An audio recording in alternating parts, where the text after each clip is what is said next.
Warahmatullahi wabarakatuh. Saya, Emilia Srikandi dari kelas AKP 2B, akan mempresentasikan pengantar ekonomi makro. Baik, saya lanjut saja ke materinya ya. Di sini ada pengertian ekonomi makro. Nah, sebelumnya ada yang tahu tidak apa itu pengantar ekonomi makro? Baik, jadi pengantar ekonomi makro itu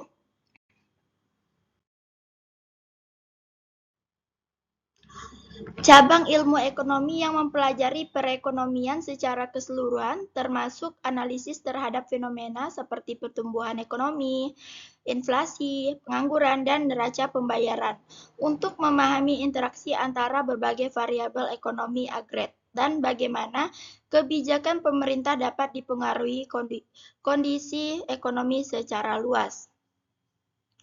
Nah, selanjutnya di sini ada 3 masalah pokok. Jadi, yang pertama, apa yang harus diproduksi dan dalam jumlah berapa, yaitu what. Yang kedua, bagaimana sumber-sumber ekonomi atau faktor-faktor produksi yang tersedia harus digunakan untuk memproduksi, yaitu how. Yang terakhir ada untuk siapa barang-barang tersebut diproduksi atau bagaimana barang dibagikan, for what, for whom. Selanjutnya di sini ada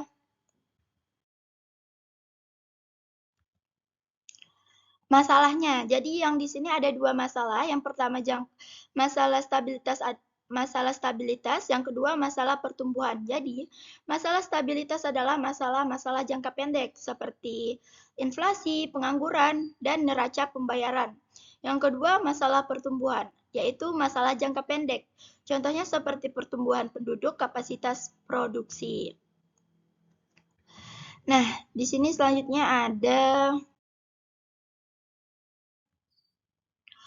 perekonomian nasional, 4 sektor perekonomian, 5 pelaku makro. Baik, yang pertama di sini ada perekonomian nasional. Nah, yang pertama ada pendapatan nasional, yang adalah pendapatan yang diterima oleh suatu masyarakat atau pelaku ekonomi di suatu negara dalam periode tertentu. Contohnya, pendapatan badan usaha milik negara atau BUMN, laba yang diperoleh dari BUMN seperti PT Pertamina dan PT Telkom. Nah, pendapatan ini berkontribusi pada pendapatan nasional melalui dividen yang dibayarkan kepada pemerintah.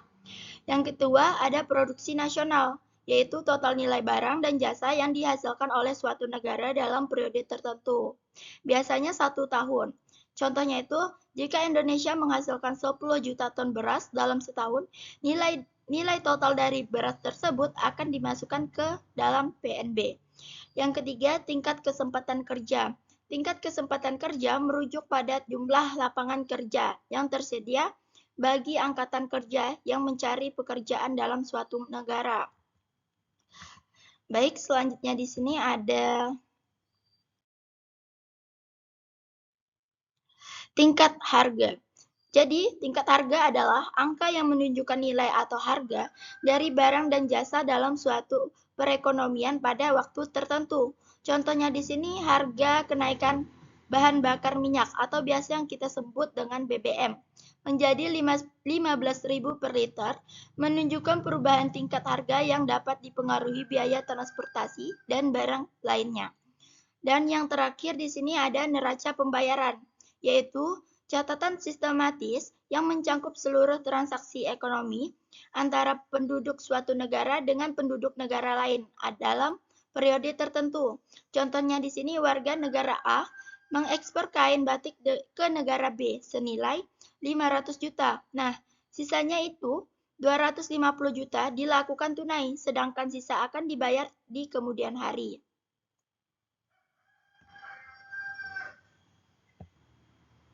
Nah, selanjutnya di sini ada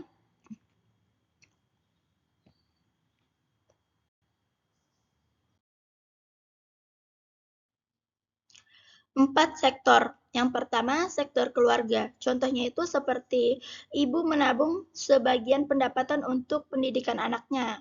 Yang kedua, sektor perusahaan. Contohnya, perusahaan yang bergerak dalam produksi tanaman dan hasil pertanian seperti PT Indofood, Sukses Makmur, TBK yang memproduksi makanan dan minuman. Yang ketiga, sektor pemerintahan, yaitu contohnya misalnya seperti Kepolisian Negara Republik Indonesia yang bertugas menjaga keamanan dan ketertiban di seluruh wilayah Indonesia. Dan yang terakhir ada sektor perdagangan luar negeri. Contohnya itu seperti ekspor karet. Nah, Indonesia mengekspor karet alam ke negara-negara seperti Amerika Serikat dan Jepang yang digunakan dalam industri otomotif. Selanjutnya di sini ada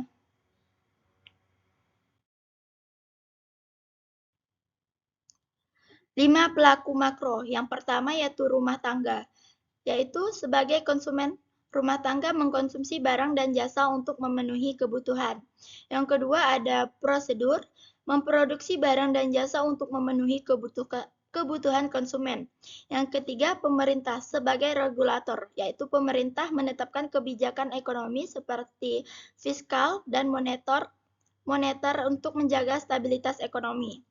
Yang keempat ada lembaga-lembaga keuangan, yaitu menyediakan layanan keuangan seperti simpanan, pinjaman, dan investasi untuk mendukung aktivitas ekonomi. Dan yang terakhir di sini ada negara lain, berperan dalam perdagangan internasional melalui ekspor dan impor barang seperti jasa, yaitu membeli barang-barang atau impor, menjual barang-barang ekspor, menyediakan kredit yaitu pinjaman. Nah, selanjutnya di sini ada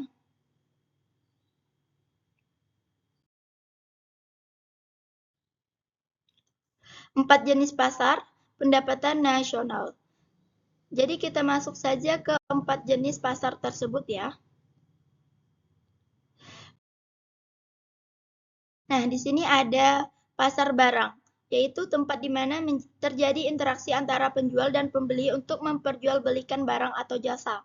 Contohnya pasar beras yang berfokus pada penjualan beras dengan variasi jenis dan harga yang ditentukan oleh pemerintah.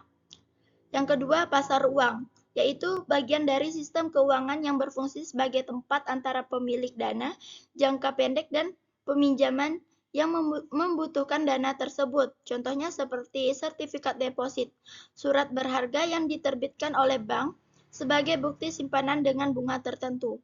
Nah, selanjutnya di sini ada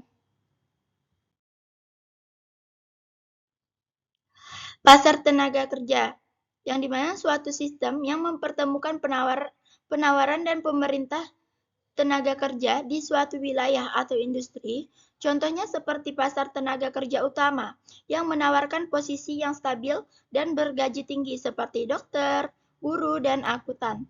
Yang terakhir di sini ada pasar luar negeri, yaitu tempat di mana transaksi jual beli barang dan jasa terjadi antara penjual dan pembeli dari berbagai negara.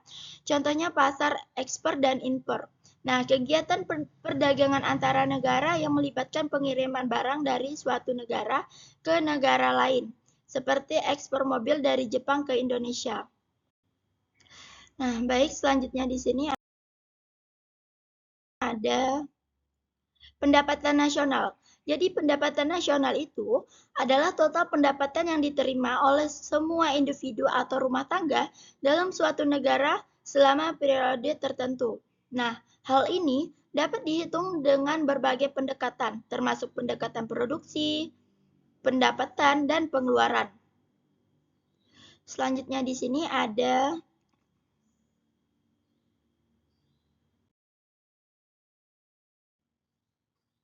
3 pendekatan nasional dan jenis pendekatan pengeluaran. Nah, masuk saja ke 3 jenis pendekatan nasional ya. Pendekatan produksi yang pertama ya, memiliki 9 laporan usaha yaitu pertanian, peternakan, kehutanan, dan perikanan. Yang kedua, pertambangan dan penggalian. Ketiga, industri pengelolaan, listrik, air, dan gas. Konstruksi, perdagangan hotel dan restoran, pengangkutan dan komunikasi. keuangan, dan jasa perusahaan. Dan yang terakhir, jasa-jasa termasuk jasa pelayanan pemerintahan. Nah, yang kedua di sini ada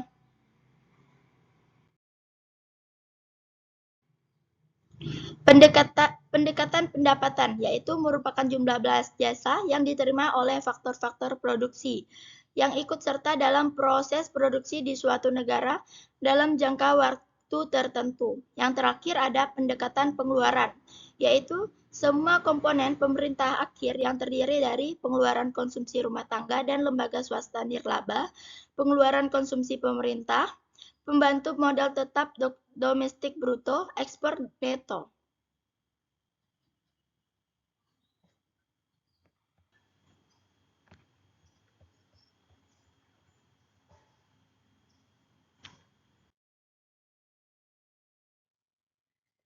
Jenis pendekatan pengeluaran. Jenisnya sektor rumah tangga, sektor perusahaan, sektor pemerintahan, sektor perdagangan luar negeri. Rumusnya di sini, Y sama dengan C plus 1 plus G. Buka kurung, X dikurang M, tutup kurung. Selanjutnya di sini ada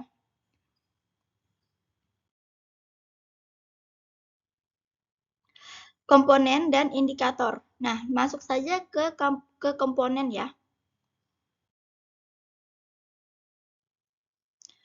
Nah, komponen pendapatan nasional di sini ada produksi domestik bruto atau PDB, yang yaitu total nilai barang dan jasa yang dihasilkan oleh seluruh unit produksi di dalam batas wilayah suatu negara selama 1 tahun, termasuk perusahaan asing.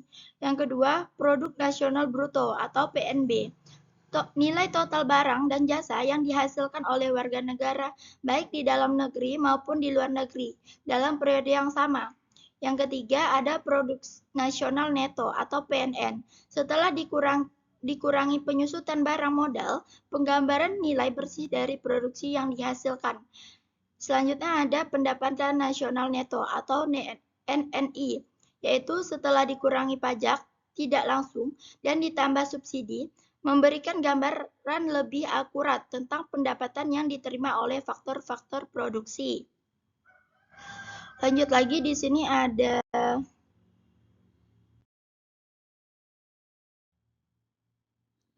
pendapatan perseorangan atau PI, yaitu pendapatan yang diterima oleh individu, termasuk transfer payment, dikurang pajak perusahaan dan iuran lainnya. Dan yang terakhir ada pendapatan SIP dibelanjakan atau DI, pendapatan yang benar-benar dapat dibelanjakan oleh masyarakat setelah dikurangi pajak langsung. Oke, aku lanjut lagi ke berikutnya ya.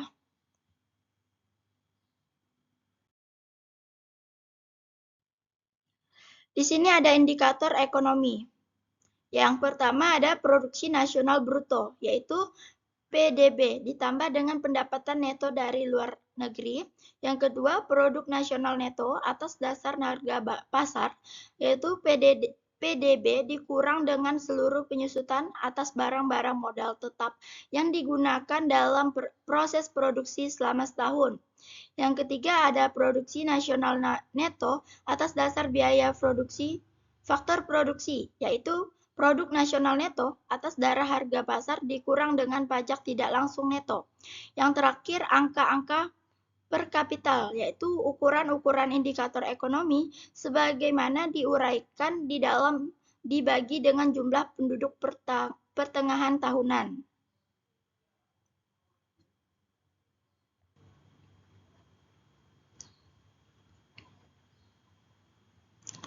Lanjut lagi.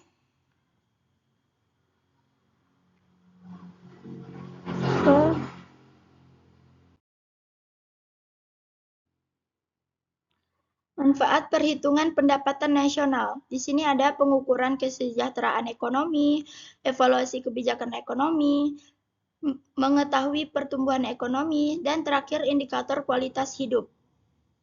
Lanjut lagi ke berikutnya ya.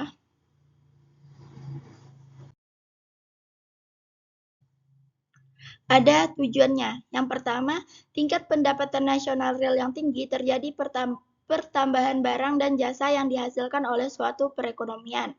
Yang kedua, tingkat kesejahteraan kerja yang tinggi, yaitu tingkat pengangguran yang rendah. Yang ketiga, kondisi perekonomian stabil, yaitu inflasi yang rendah dan terkontrol. Yang keempat, peningkatan kapasitas produksi nasional yang tinggi, optimal, dan sumber daya. Dan yang terakhir, distribusi pendapatan yang merata, keadilan, dan mengurangi pemborosan. Lanjut ke berikutnya di sini. Oke, terima kasih.